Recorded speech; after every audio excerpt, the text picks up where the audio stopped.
Christmas in the American Civil War was celebrated in both the United States and the Confederate States of America, although the day did not become an official holiday until 5 years after the war ended. The war continued to rage on Christmas and skirmishes occurred throughout the countryside. Celebrations for both troops and civilians saw significant alteration. Propagandists, such as Thomas Nast, used wartime Christmases to reflect their beliefs. In 1870, Christmas became an official federal holiday when President Ulysses S. Grant made it so in an attempt to unite North and South. War activities. On the first Christmas Day during the war, Lincoln hosted a Christmas party during the evening. Earlier that day, in 1862, the Lincolns visited injured soldiers at the various hospitals. Many Union soldiers in 1863 received gifts from Tad Lincoln, as Tad had been deeply moved by the plight of Union soldiers when he was taken by his father to see them. The gifts were mostly books and clothing. The most famous Christmas gift Lincoln ever received came on December 22 when William Tecumseh Sherman announced the capture of Savannah, Georgia. Military exercises also took place on December 25.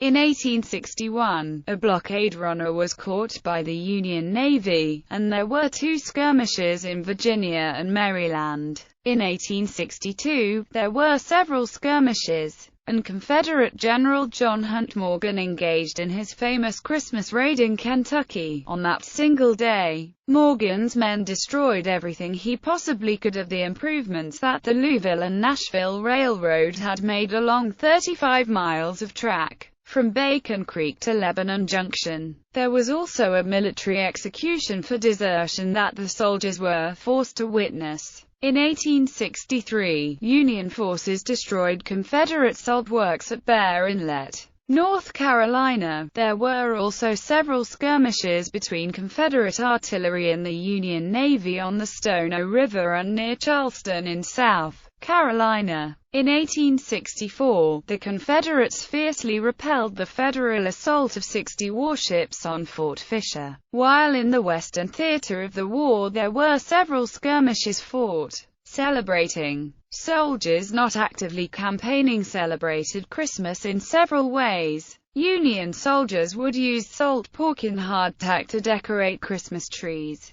Others were treated to special meals. A captain from Massachusetts treated his soldiers to foods such as turkey, oysters, pies, and apples. However, many soldiers received no special treats or privileges. In one incident on December 25, 1864, 90 Union soldiers from Michigan, led by their captain, dispensed food and supplies to poor Georgians, with the mules pulling the carts decorated to resemble reindeer by having tree branches tied to their heads. In some units, celebrating Christmas was not allowed. Carols, hymns, and seasonal songs were sung during the period, with some, such as "Deck the Halls," "O Come All Ye Faithful," and Mendelssohn's "Hark, the Herald Angels Sing," still sung today. American musical contributions to the season include "It Came Upon a Midnight Clear," "Jingle Bells," "We Three Kings of Orient," and "Up on the Housetop."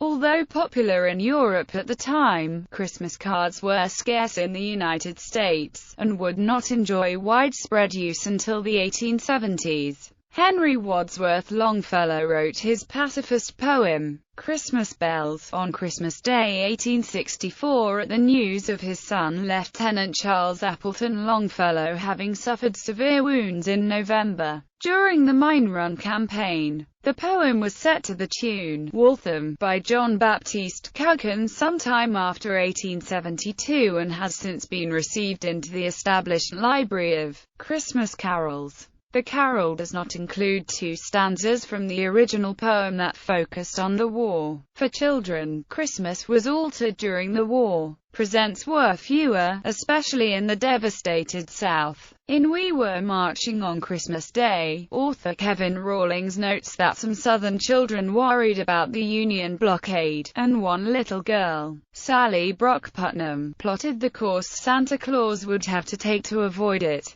Sometimes fathers on both sides were allowed furlough, and children were said to react to their fathers as if seeing near strangers. Excuses for a lack of Santa included Yankees having shot him, Nast cartoons and other propaganda. Thomas Nast, who used his editorial cartoons to issue Union propaganda, made several illustrations reflecting the war. The one for Christmas Eve 1862, which ran in the January 1863 issue of Harper's Weekly, shows a wife on one side praying through a window in one circle, and in another circle shows her husband on the battlefield, also in prayer. The same issue's cover started how Santa Claus would be perceived by future Americans, as a white-bearded Santa hands such gifts as socks to Union soldiers, while also holding a Jefferson Davis dancing puppet with a rope tied around its neck to perfectly insinuate a lynching. The Christmas 1863 issue showed the couple back together. The Nast Christmas cartoon for 1864 was more conciliatory print, showing Lincoln inviting Confederate soldiers into a warm lodge hall full of merriment. Lincoln called Nast's use of Santa Claus the best recruiting sergeant the North ever had. Nast was not the only one to use Christmas as a propaganda tool. On the Union side, the New York Herald also engaged in propaganda. One illustration published in the paper included Santa Claus fuming that he could not reach Southern children due to the Northern blockade. On the Confederate side, the Richmond Examiner described Santa to its young readers as a Dutch toymonger, who was a New York, New England scrub, and Hottentot that had nothing to do with traditional Virginian celebrations of Christmas. Even though the war was over, Nast had a drawing in the Christmas 1865 issue of Harper's Weekly depicting the heads of several Confederate generals at Ulysses S. Grant's feet in an image that centered around Santa. After the war, Nast purposely made the North Pole the home of St. Nick so that no one else could use him for nationalistic propaganda like Nast himself did.